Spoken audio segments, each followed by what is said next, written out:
యేసు ప్రభువు సమాజానికి మంచి సందేశాన్ని ఇచ్చారని తెలిపారు మాజీ మంత్రి హరీష్ రావు.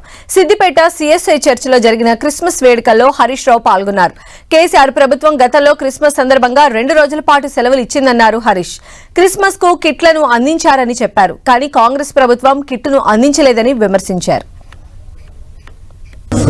తెలంగాణ రాష్ట్రంలో కొత్తగా ఏర్పడిన రాష్ట్రంలో తొలి ముఖ్యమంత్రి కేసీఆర్ గారు కూడా ఈ క్రిస్మస్ పండుగకు 2 రోజుల సెలవు దినాన్ని ప్రకటించింది కూడా మన కేసీఆర్ గారు.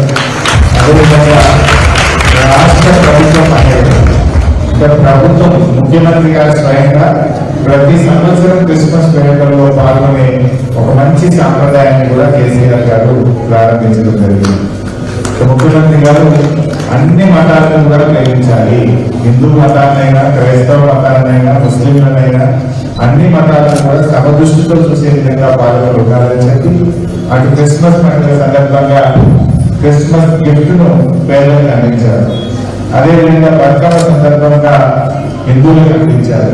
మరి అదేవిధంగా రంజాన్ సందర్భంగా కూడా రంజాన్ తోఫాను కూడా ఆనాడు కేసీఆర్ గారు అందించారు.